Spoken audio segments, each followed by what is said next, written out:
And again, hello, everybody. Thanks for joining the Environment for the Americas Bird Book Club. I am joining you from Sedona, Arizona tonight. My name is Alicia King, and I am the host for the Bird Book Club. And I want to just go through a little bit of what Environment for the Americas does. So bear with me while I hopefully share my screen. And I'm going to, Elise, is there a way you can share my screen for me, or do I need to do that? I think you need to do that, unfortunately. Right. So I'm on my tiny little laptop, struggling to find the buttons. Okay, you know what? We're going to not go with a slideshow. We're just going to go with me talking tonight. So, Environment for the Americas is a nonprofit organization focusing primarily on the Americas, but working globally. And we work to protect, connect, and inspire people throughout the Americas. And our commitment is to connect people to nature and bird conservation. So we lead global partnerships focused on bird conservation, protecting migratory bird species and their habitats across international borders. So one of the things that we really want to do is make sure that our programs nurture the next generation of conservationists through education, through outreach, and throughout creating meaningful career opportunities. So we work a lot with youth and in communities trying to think about ways that they can evolve their careers in the field of natural work or work in nature. And so we are the home of World Migratory Bird Day. It's kind of our cornerstone conservation campaign, and it's pretty central to many of our other programs. And this World Migratory Bird Day, it raises the awareness of the need for conservation of migratory birds and their habitats. And because it has a global reach, we feel it's an inspiration to conserve both birds and their environments through that education, outreach, public engagement, and the joint activities and things that happen across borders. Because as we all know, birds know no borders. So it's important that we think about that as we're thinking about the different ways that we educate and people about their conservation. And this year, our theme, which will change in 2027, but this year, our theme is Every Bird Counts, Your Observations Matter. So the thing about that is that every time you go out bird watching and contribute to some kind of community science, citizen science, it really does have an impact on bird conservation. And so whether you get Merlin out and connect it to eBird, or whether you contribute your sightings through your local bird club or Audubon chapter or organization, it's important that we count those birds and that you matter in that collection of that material. So we do want to engage a variety of interns. We have an internship program, and you can learn more about that on our website. We partner with the U.S. Forest Service, National Park Service, U.S. Fish and Wildlife Service, Bureau of Land Management, bird club chapters all over, and other natural resource agencies and organizations so that we can offer hands-on experience and mentorship that we hope will equip the next generation of conservationists and give them the skills and connections to really think about their careers and the stewardship and conservation that they have the capability of doing. So there are a number of ways that you can support our work and the things that we do. And just curious, are folks members of Environment for the Americas? Any way you guys can show a hand? Down at the bottom of your, oh yay, I see hands waving. Down at the bottom of your screen, you can wave a hand or you can turn your camera on and wave at us. So good to see that interaction. It's just really one of the ways that we can help support the work that we do.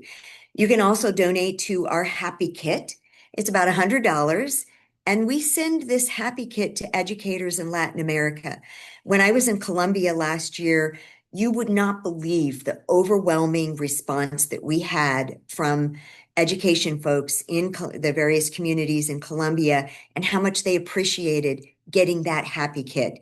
And it's basically World Migratory Bird Day materials, posters, flyers, stickers, and activities that they can do with their classrooms, with their communities, and really, think about how do they connect their youth to World Migratory Bird Day and the world of bird migration.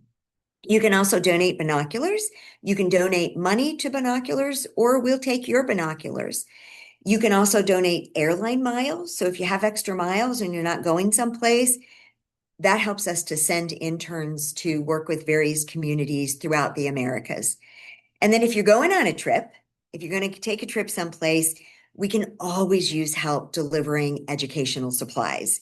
So I just recently went on a trip. I to Mexico. I got a bag from Goodwill, threw a bunch of materials in it that Environment for the Americas provided to me, and took it down there. And then, hey, I had one suitcase that I could put stuff in and bring it back, or one suitcase that I could leave with them and didn't have to carry back with me. So it really is very helpful. And then another way that you can help us and support our cause is to actually go shopping. And so going shopping, and I'm trying to think what earrings and jewelry and stuff do I have on that I got on the shop, but there's tons of things that you can purchase. And every purchase that you make on our shop helps us to cover those expenses as well as make money for some of the good programs that we do. So with that being said, and sorry, I kind of rushed through that, but I want to get to Jonathan because I was telling him earlier that, oh my gosh, I loved this book. And I literally had to go back and reread things and tag things that I wanted to make sure I talked about tonight. So it was a great book. And I would have to say, we're going to hear from Jonathan in a minute, but I would have to say that yes, caracaras are most remarkable creature and the hidden life of the world's smartest birds of prey. So I know there's some raised eyebrows about the world's smartest bird of prey. And Jonathan talks about bird of prey and the differences of bird of prey in his book. But they're fascinating birds. And the first one I saw as a child was in Southern Florida, driving along, and it was sitting on a fence post. So just they have a soft spot in my heart, and we'll talk more about that. But let me just introduce Jonathan. So in 1997, Jonathan received the Thomas Watson Fellowship to travel to remote communities around the world, and took a year-long journey that really sparked his fascination with island birds, and the history in the living world. And that becomes very clear in this particular book. And he's written reviews and features and interviews and online publications. And let's see if I can list some of those online publications. I don't have my slide presentation in front of me, so I'm kind of taking this from memory. So I think there was the Talk House, the Believer, and something with the American Museum of Natural History. And maybe Jonathan can let us know about that. But one of the really cool things that piqued my interest in Jonathan's world was that he's the leader of a band called Shearwater. And I had to, of course, go and listen to this music. And his music has been praised by NPR and The Guardian and others. And I think Jonathan is joining us. It's like 2:00 in the morning where he is. And I believe, Jonathan, you still live in Texas. So on that note, I'm going to turn it over to you, Jonathan, so you can do a proper introduction of yourself for things I might have missed or misquoted or misremembered. But welcome to the Environment for the Americas Bird Book Club, Jonathan. And thank you so much for joining us in the middle of the night. Where are you? Thank you. I'm in Oslo, Norway right now. I'm at a meeting of the Scientific Committee on Antarctic Research, which is a gathering of 1,500 Antarctic researchers. And it's quite an overwhelming number. Been in sessions all week because I'm working on a new book now that's sort of a sequel to The Most Remarkable Creature, but it's about the Once and Future Life of Antarctica. And I've been working on that for the last few years and spent time in the field in Tasmania and in Antarctica itself earlier this year, and in Chile and in Oman and at Antarctic treaty meetings and all over the southern and in some cases northern hemisphere. That book's still a couple of years off, but I'm happy to talk about this book tonight or this morning, as the case is for me. Often when I've done these talks, I've run through a presentation that lasts about 45 minutes. So I'm going to curtail that this time. I'm going to share my screen now. And let's see.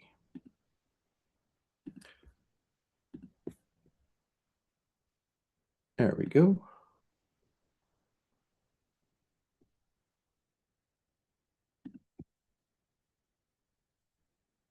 Okay.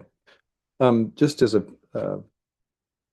quick primer on caracaras, this is a crested caracara. This is the one you're most likely to see in the US.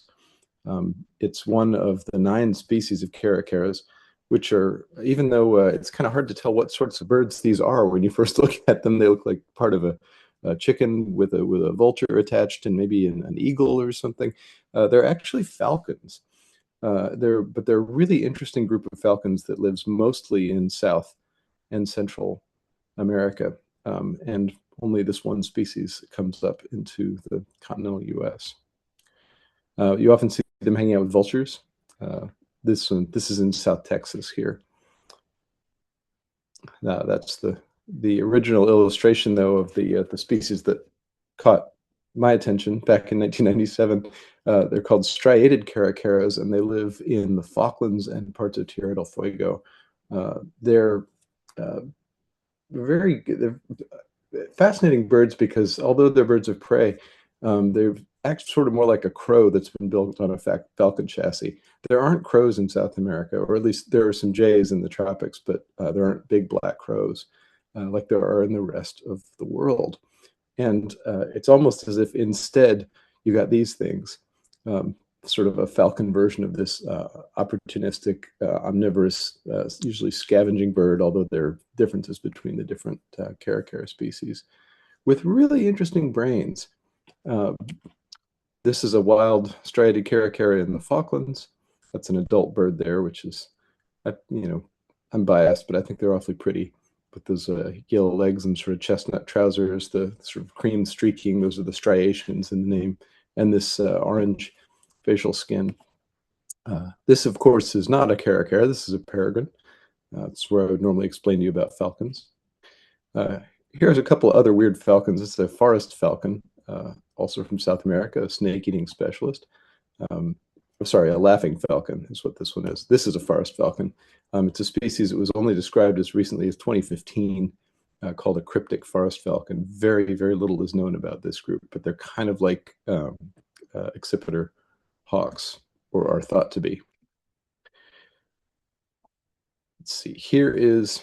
I go through this. This is the first. It's the only. Forgive me. It's late. This is the only temporary illustration of Darwin on board the Beagle. And you can see him right there in the middle. This was made by Augustus Earle in 1833. And he's talking to Captain Fitzroy there. But like all cartoons made on expeditions, this is having a little fun at everybody's expense. And you can see these guys bringing Darwin all these strange objects because he would pay people to bring him things that were interesting. You can see they've got Tusk 2003 BC labeled down there. A guy's bringing him a palm tree. Another guy's carrying a giant boulder. And this guy over here is saying that the least I can get for these is a tot, as in of rum. So he's bringing a hat full of seashells. And this guy is saying, I've killed a fine specimen of a flying monkey, shot 3 specimens of geese, and was very near being yaffled by a damn big bear. Well, there, sure enough, he's carrying a flying monkey, and the ship's cat or dog seems to be quite interested in it.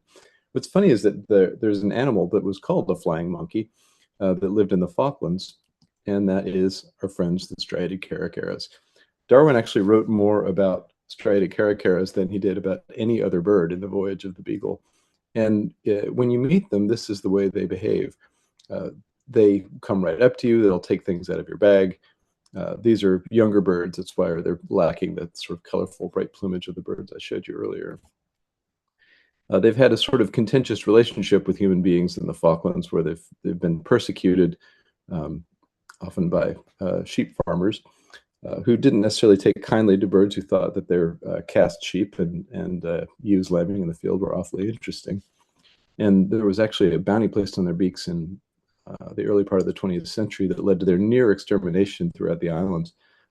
But just to remind you where the islands are, you can see them down here in the lower right, just off Tierra del Fuego with Antarctica, not really that far away. It's only about 700 miles. Here are the two main islands, the Falklands. In total, the land area here is about the size of Connecticut. And then the little box up in the left-hand corner, the Jason Islands. And this is a place where striated caracaras were not exterminated. It was just too remote. And you can still find them there now. Here's two of the islands that belong to the Wildlife Conservation Society, formerly the New York Zoo, which are up in the very top corner, Steeple Jason and Grand Jason. And here is Steeple Jason. It's a really remarkable looking place, very dramatic. Some of you may even have been there or been near there if you've gone on a cruise to the Falklands or Antarctica. And there are a lot of roosting penguins there. And you can see here's a young striated caracara zooming in to check out what these penguins are up to. You can often see them hanging around colonies of penguins and albatrosses where they feed typically on their chicks and eggs or on carrion. But interestingly, they can only do that in the summertime, because in the wintertime, all these seabirds leave to forage at sea, and the caracaras have to stay on the islands and find other things to eat. Now, some penguins, gentoos in particular, do continue to roost on the island, but it's nothing like in the numbers that you see there in the summertime. So here I've got a adult striated caracara standing on an albatross nest, waiting for its food to come back. But what you find them doing in the midst of all this is digging in the ground for beetle grubs and worms, or hanging around the shore waiting for various carcasses to appear if they're lucky, of seals or sea lions, that kind of thing. I'm going to skip ahead through. Oh, well, this is actually quite nice to see. This is on an island called New Island, and it gives you a little tiny sense of their personality.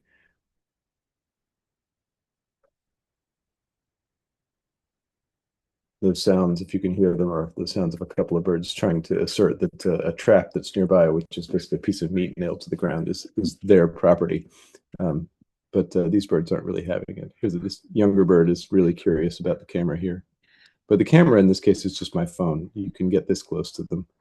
They're not at all bothered by human presence. And some of them you can see are banded. That's from some of the work I was doing is on this island a few years ago. So here I am looking like I'm taking a dinner order from this group of caracaras, but the trap, as I mentioned before, is actually right in the middle of this group. And they're incredibly easy to catch sometimes, at least, or to catch once, I should say. It can be harder to catch them twice.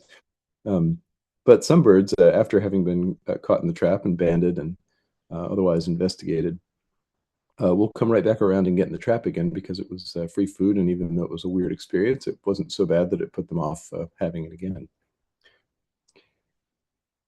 Pretty self-explanatory there. This is how they are.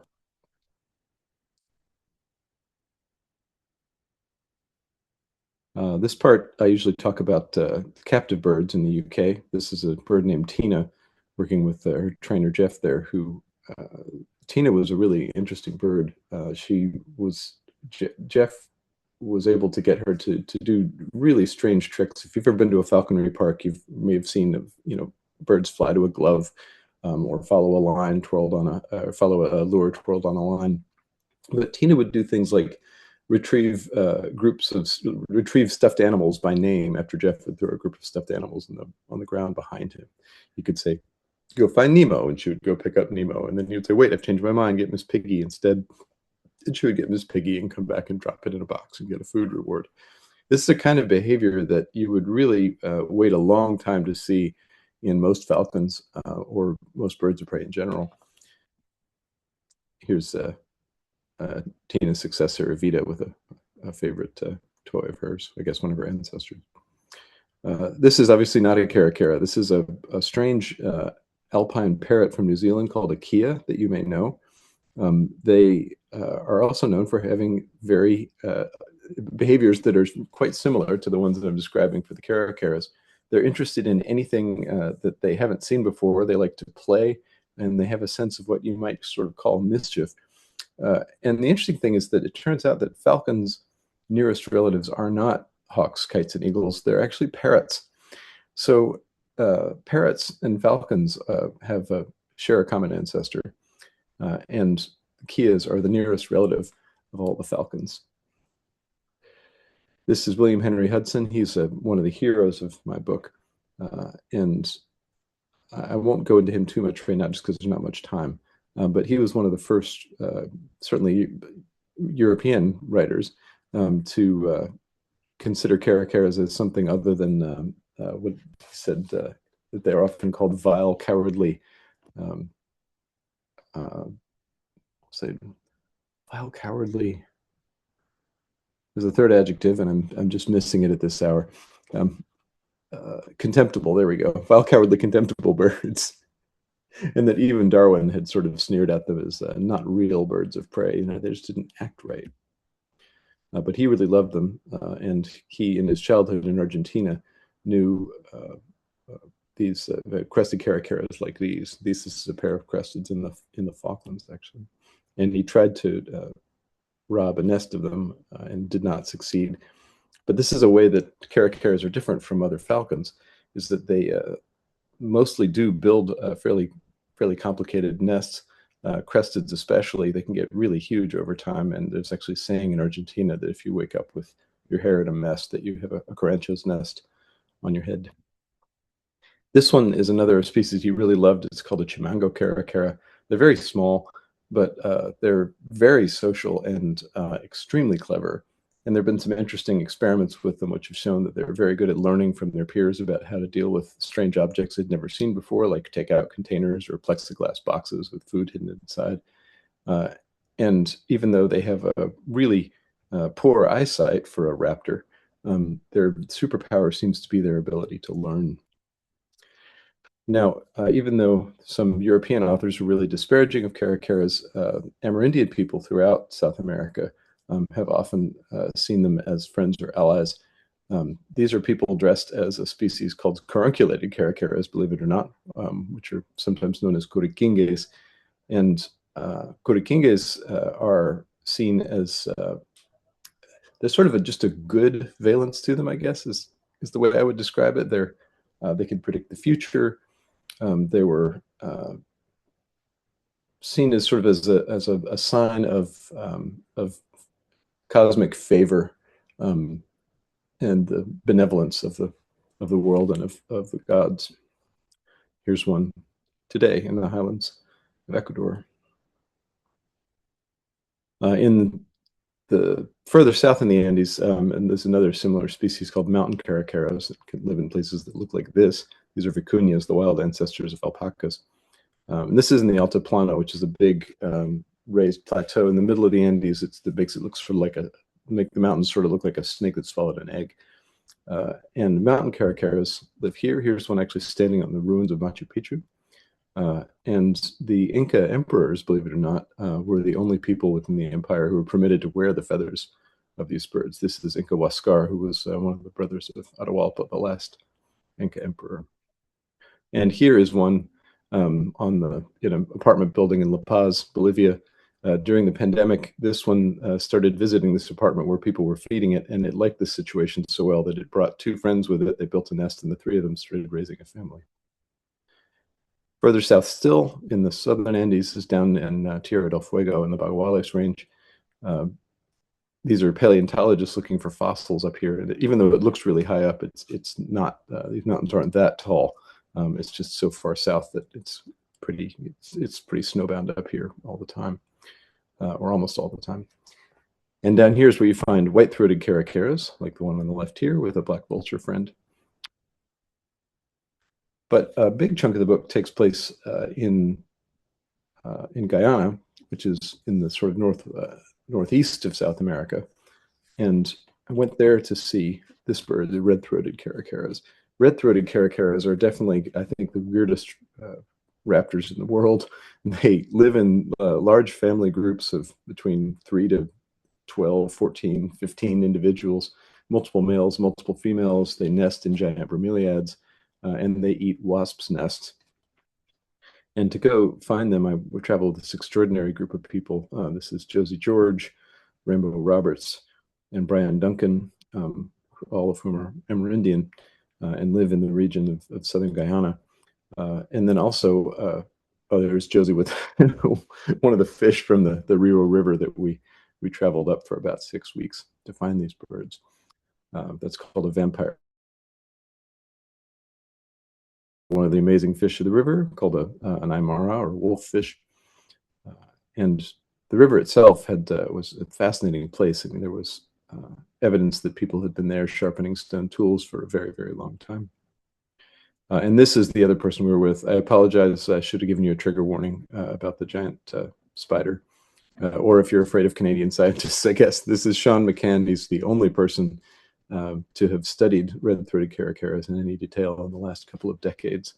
And he started studying them to see if they produced a natural wasp repellent, as had been alleged by a couple of scientists who couldn't understand how the birds were able to feed on nests of wasps. If you've read the book, then you know how that story ends. If you hadn't, then I'm going to leave you in suspense about that, because he figured out what's going on, and it was not a wasp repellent. These birds are just so strange looking. I can't believe that this isn't a Muppet when I'm looking at it. And they perform these really elaborate defense displays if you go into their territory, because they spend a lot of their time patrolling these large territories. And it's almost like if you arouse their ire by being in a place they don't want you to be, they will land and sort of do this dance and start yelling and screaming at you in this odd ritualized way with all these different kinds of syllables in their calls. And you feel very taunted. And they're you really have the sense that you should not be there. This is the first ever photograph of a young red-throated caracara. This is about 200 feet up in a tree. And Sean managed to get up there with the aid of a crossbow and a bunch of different lines and a helmet and some climbing gear. And it's interesting, as you can see, that this little guy has been, or gal has been eating wasp comb that's been brought to it by its parent birds. But also that there's this millipede down here. And Sean wonders if these, even if the birds themselves don't secrete a wasp repellent, if they might actually be using millipedes for the chemical compounds that they secrete when they're threatened, as a form of sort of pest control in the nest to try to deter things like ticks and botflies and all the other nasty things that want to live in you if you live in the forest. This is another species, a yellow-headed caracara. This is a young bird, so it doesn't have the yellow head. But it's not about to eat this snoozing tapir. It's actually checking its ears for ticks, because they really like to clean the bodies of larger mammals of various skin parasites. And this is probably something they've been doing since the days when there were a lot of giant ground sloths and this kind of thing in South America. There's a lot of pictures of this species sitting on top of capybaras or on cattle or on horses.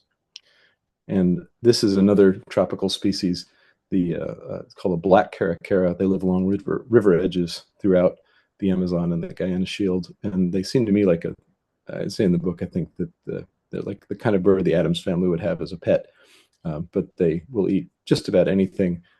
They're noisy and clever and funny. Here's one trying to deal with a black vulture that's eating some fish guts that the black caracara here would really like to have also for itself, but it stood there for a long time because it clearly was a little afraid of the vulture. But eventually it just suddenly charged at it, grabbed a handful of, or a footful of fish guts and bounced away on the other foot. And it was just such a typical caracara move because it was kind of clownish and silly, but it was also effective at the same time. This is an extinct caracara. Lived on the island of Guadalupe, which is not the one in the Caribbean, but there's another one off of Baja California in the Pacific Ocean. And it was sort of a crested type caracara, but you can see this one had this fine pattern of stripes all over its body, like a kind of like a herringbone suit. This one is the type specimen, the first that was ever from which the species was described in 1879. But the last ones were seen in 1900 by the bird collector Rollo Beck, who shot 9 of a group of 11 that came towards him, and they were never seen again. It's the only bird of prey known to have been wiped out in historical time by human beings. And if you're wondering why there's a human skull behind it over there, that was once, this is in the Smithsonian, that was once part of an exhibit about a bird nest, because it was found near Ossining, New York. There was a house wren that had built a nest inside that skull. And it used to be part of an exhibit for children at the Smithsonian. This is a crested caracara once again. This one is a healthy wild bird in Skykomish, Washington, east of Seattle. This bird was seen in, gosh, I think it was like 2010 or something. I can't remember exactly, but it was part of a increasing number of sightings of crested caracaras across North America, and not just down at the border with Texas. They've been seen in Alberta, in British Columbia, in Nova Scotia, in Illinois. And then if you look at Christmas bird count numbers, you start seeing them popping up more and more and more. And they used to be in North America during the Pleistocene. They're in the La Brea tar pits. And I think they basically went south after the big Pleistocene extinctions and have been steadily coming back in the company of their old friends, the New World vultures. You can often see them sometimes preening each other as and you can see this going the other way too. Sometimes black vultures will preen crested caracara, sometimes crested caracaras will preen black vultures. And you can see them hanging out even with ravens sometimes in South Texas. And it's hard for me not to see this as like 3 different models of almost the same animal, with black vultures and ravens and crested caracaras as smart, opportunistic scavengers. This is a scene that you can see if you're lucky along the highway in Texas. Although this is at in South Texas at a place where people specifically feed birds of prey a couple times a week with meat from a local taxidermist, usually of introduced antelope called nilgai from Pakistan. And then this is the southernmost point of the South American continent. This is called Diego Ramirez. It's south even of Cape Horn, and it is the last place that the South American continental plate comes up above the ocean. And striated caracaras live there. And one of the things that I love about this fact is that since parrots and falcons share a common ancestor, that ancestor probably lived in Antarctica. And parrots went over into Australasia, and then the birds that became falcons went up into South America.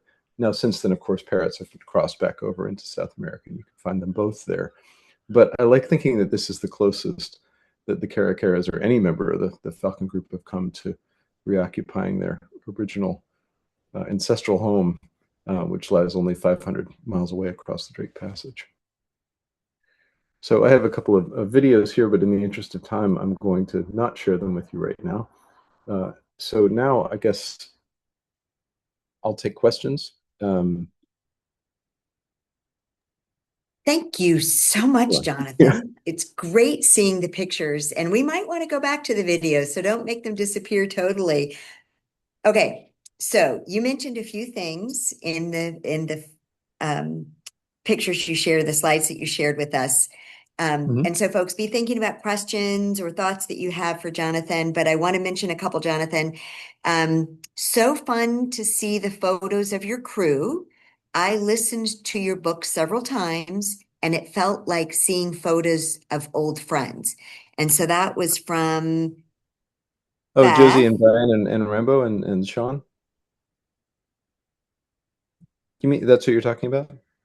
I'm not sure who she's talking about. So Beth put that in her chat, as a comment. So fun to see the photos of your crew. I listened to your book several times, and I felt like seeing photos of old friends. So maybe she knows those. And Beth, if you're on, yeah, for some reason, I think she just said yes. Yeah. Okay. Excellent. They were just tremendous fun to travel with. I just loved them. And I only got to put about 20% of the or less of the conversations we had every night into the book. They were just such an extraordinary group of people, and riotously funny. But I was very uh,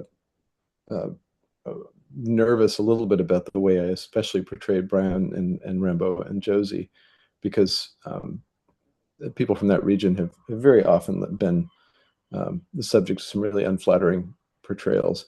And despite the fact that, Josie, I think, enjoyed just pulling her legs. They're really smart and thoughtful guys. And I loved getting to spend time with them. And Sean, because he was just such an open person in general, was a really wonderful facilitator of discussions around the ghost light at night. So it was. There were many moments during that trip that I just felt privileged to be there. So fascinating. And I love how you've captured some of that in your book. And then let's see, Tori Faye says, I love both your science writing and your music writing, in parentheses, which is how I discovered you first almost 20 years ago. And Wow. Tori's question is, what do you consider your first love? Writing, birds, music, and how do you balance your creative interests? With very great difficulty. Or do you balance them? I don't know. It doesn't. I'll say that I don't feel like a different person when I'm doing these different things. Um, just this past week, I've been trying to cram my head with as much knowledge about Antarctica as I can, and it's been really thrilling. The field work for the books is a lot of fun. The writing is, as any writer or almost any writer will tell you, is absolute misery because you're just fighting yourself the whole way. Music is more fun to make, for me at least, because it's collaborative. You've got allies the whole time.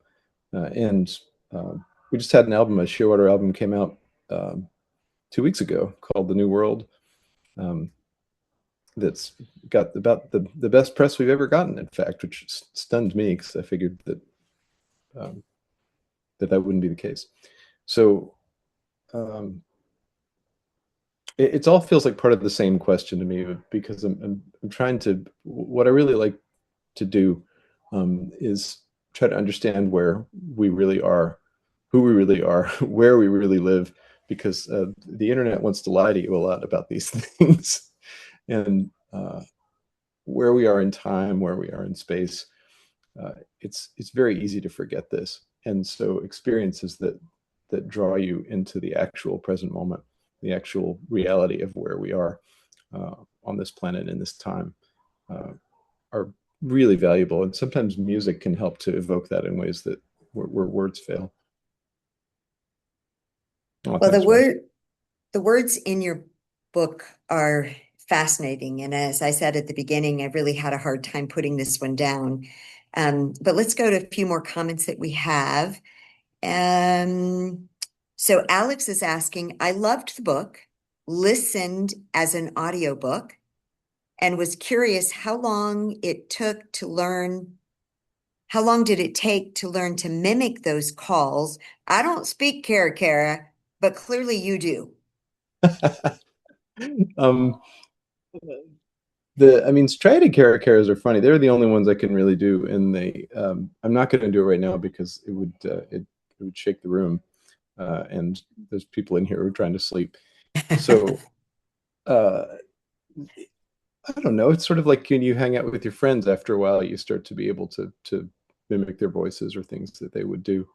But one thing that really interested me was that over time, I've started to hear more and more nuance in their calls. At first, I just sort of heard this screaming, and then started to notice that different individual birds had different voices, that they had different calls they made at different times. None of this is surprising, but it's something to experience. And one of the sounds they make that I like the most is a little sort of contact call, often between members of a pair. And I remember one moment in 2019, I was working with an ornithologist named Katie Harrington on New Island, or no, not New Island, Saunders Island in the Falklands. And she was trying to snare a bird to to banded, and its mate had already been caught and banded, and the mate kept walking up to the bird that had this snare in front of it and just making this little kind of sound like a don't touch that, don't get into, don't go near that, that thing's a problem. Don't do really it. was like watching them, yeah, it was like watching them have a conversation. They're really, I mean, I'm hopelessly in love with them. I have absolutely no objectivity where striated caracaras are concerned. Oh, they are such cool birds. Okay, so Janice says, thanks for the pictures. Your book was fun, informative, and the history has had me reading more to discover even more. Look forward to Great. your next book. Thank So you. I do too. yeah, I'm looking forward to it. But before I go to the question that Jeannie Thompson put in, I just want to go to because you guys who come on to the Bird Book Club a lot know that I always have these questions, and I've tagged things, and I literally have page numbers associated with so much of what I want to ask you or what I want to talk about. So I do want to get to somebody mentioned, I think you mentioned Hudson, and he was your hero in the book, and you mentioned him a lot. On page 257, you have a quote that I want to go to, but first, before I get to that, oh my gosh, there's just so much. I wanted to ask you about the spiders, but you already said, nope, you have to discover that yourself. So Spiders. folks who have the book, around page 204 is when there's a big spider stuff. And I happen to love spiders. But we'll let everybody read the spider stuff for themselves, right? Okay, yeah. Sean told me when we went into the forest, he said, "I'll teach you to love them. Don't worry."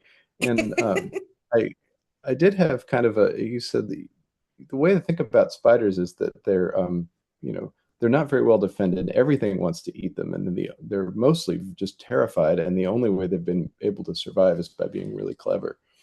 And that really changed the way I thought about spiders.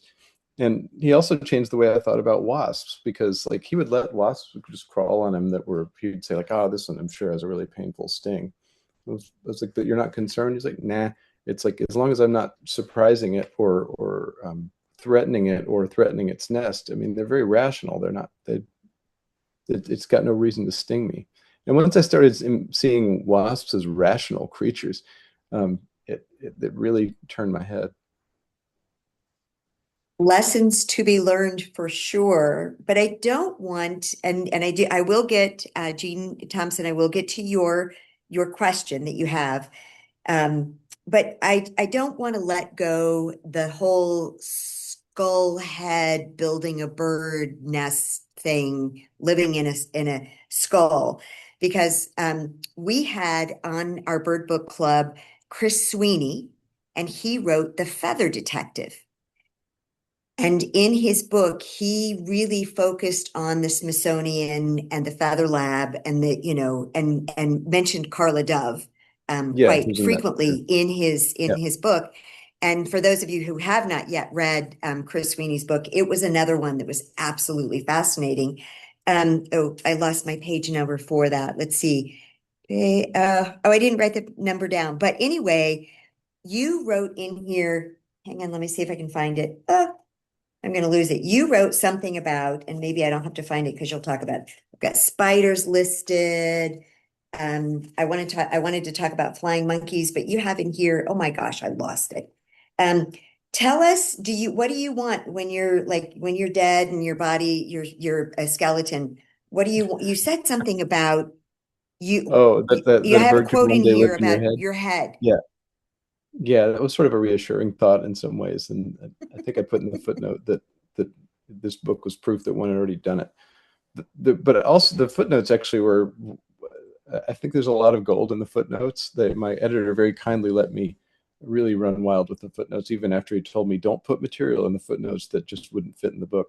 I completely disregarded that suggestion and crammed like kind of a parallel book into the footnotes, including, where the skull is concerned, an entire poem written by a guy who was famous mostly for writing a book about railways in the early, I think in the early 1900s, an entire poem about skull that was found in England in which a wren had nested. So there must be something about the human brain case that's just really perfect for wrens. I love it. And it's not like me to not be able to find that page because I wanted to read that quote. But at any rate, let's get to the question about why was Darwin captivated by this bird? Well, Darwin didn't much like the Falklands in general. He thought they were gloomy and kind of boring compared to Rio de Janeiro, where he had loved walking around in the Atlantic forest in Brazil and just was in absolute raptures there. And then they had, to his dismay, went further south to these sort of desolate seeming islands. So the birds are one of the things that he thought was the only things he thought was really. And he said that he called them bold and tame, mischievous, and inquisitive, and that they had a tendency to steal things from the sailors on board the Beagle, including a hat and I said a red Morocco leather. What was it? It was a small caterer's compass and a red Morocco leather case, which was never recovered, and knives. And I talk about this other castaway from a few decades earlier named Charles Barnard, who was a sealer from Nantucket who ended up stranded down there. And he also had an interesting time with striated caracaras and called them harpies, and said that he was sort of alternately amazed and vexed by them. And they were spending a lot of time, the caracara spent a lot of time trying to figure out what Mr. Barnard was and how he might be useful to them. But Darwin kind of he wondered where these birds had come from, why they seemed to be only in these islands and in a few islands off Cape Horn and nowhere else. But he had so many things to think about on that trip that he never really went back to that riddle. And part of the idea behind the book was a thing I'd actually worked on in my master's thesis years earlier, just trying to unravel that. Like, why was this species only here? Most of the other species are distributed throughout South America and have much larger ranges, but this one has a very small range and small numbers. I mean, there's probably no more of them than there are giant pandas. They're fascinating birds. And like I said, when I was very young, I saw my first one and I just was to the point where I drove past it. Well, the driver was driving past it. I asked them to come back because I wanted to look at it more closely. It was just. You're talking about a crested caracara in South Florida? Yes. Yeah. Yeah. And I just was like, oh my gosh, it was not, I just had never seen the bird before. And it was just fascinating. And you talk that about population is especially interesting because they're thought to be a relict Ice Age population. Like they vanished from most of the continental U.S., but remained down there. Mm-hmm. Yeah.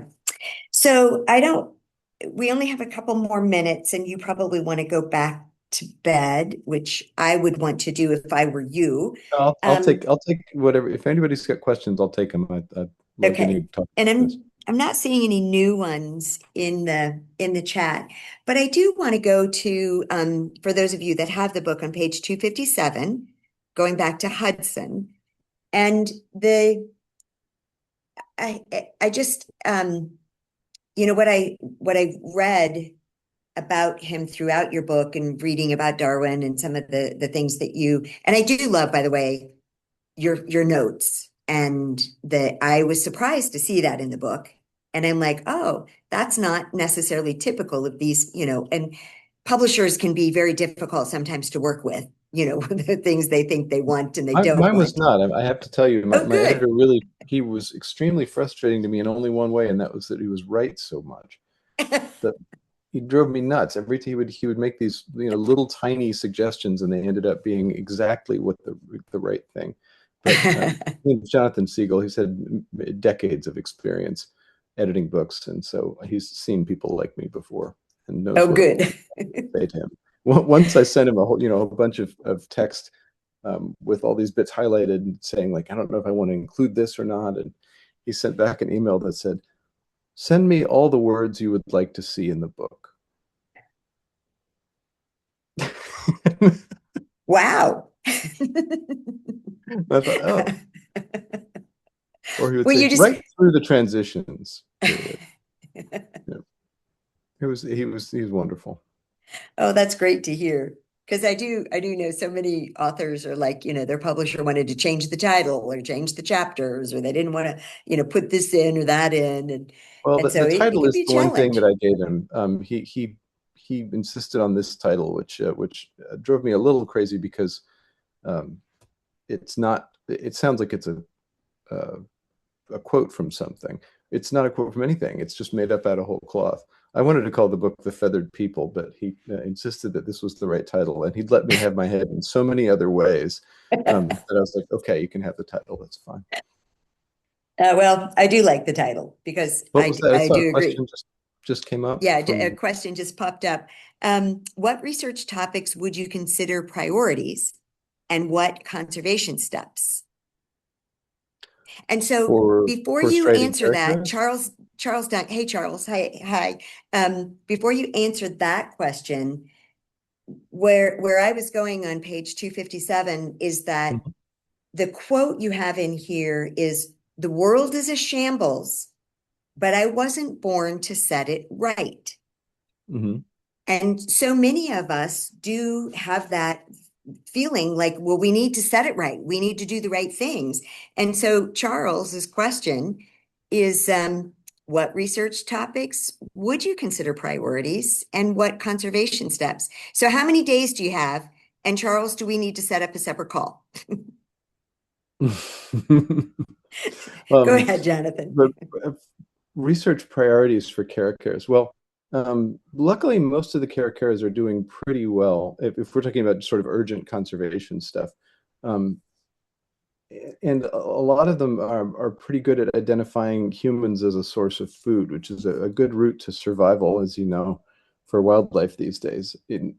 That's a group, that's a club that I think is only going to get bigger as it starts to include.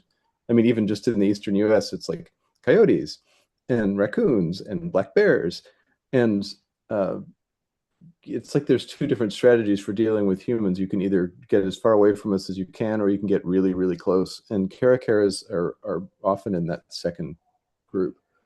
Um, for striated caracaras, it's a little different because their problem is a, really, as I tried to explain in the book, is not so much a problem of smarts. It's a problem of geography. They are really just isolated down there. There's not much land for them to go to, even if they wanted to.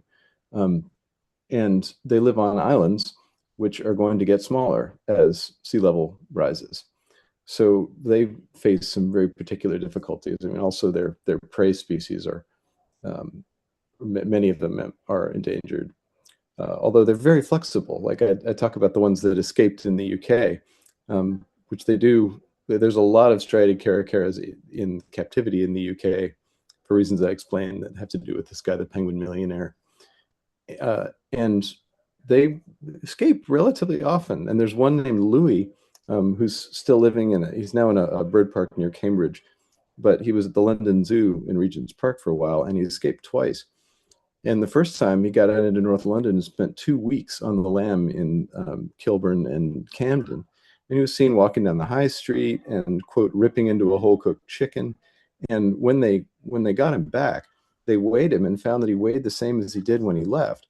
So this is a bird with no experience of living in a city whose ancestors came from steeplejason in the Falklands. And yet he spent 2 weeks as an urban bird and did fine. So I wonder sometimes with birds, specifically with striated caracaras, if their natural habitat vanishes or continues to vanish, this is one of those species that we may need to end up bringing in to live with us.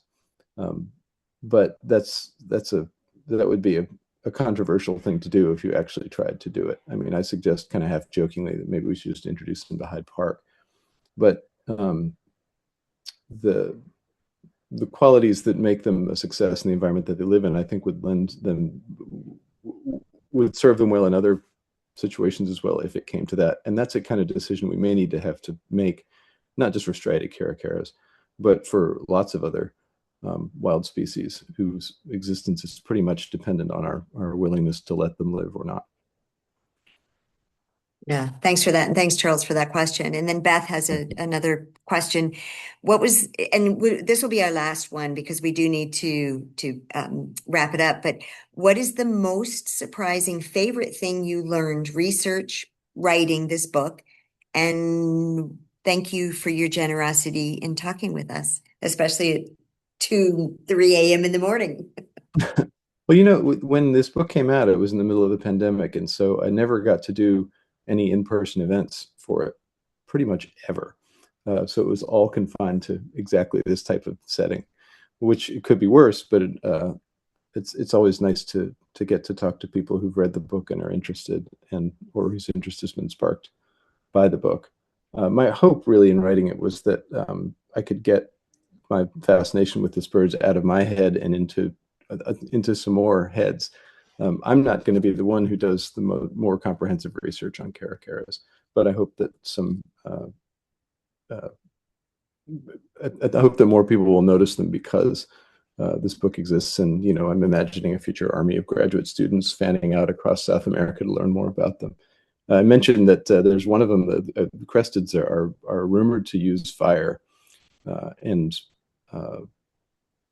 to spread burning sticks in dry grasslands in places where there are frequent wildfires. Is that true? Well, there's extraordinary claims require extraordinary evidence, so I've never seen a photograph of a crested caracara carrying a burning stick, but I hope that a graduate student with a lot of patience and a touch of pyromania might get into this question, because that would be an amazing thing to prove. There are birds that seem more likely to actually do this in Australia. I think letter-winged kites, and there's another hawk that I can't remember off the top of my head. And what was the question? So the question was the most surprising favorite thing you Oh, learned most surprising favorite thing. Gosh. while researching.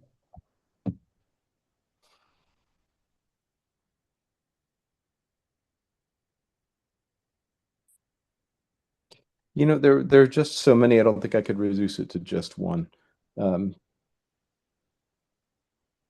mean, the entire Guyana trip, which takes up a fairly big chunk of the book, was one unexpected marvel after another for me, because I'd never really been to tropical South America.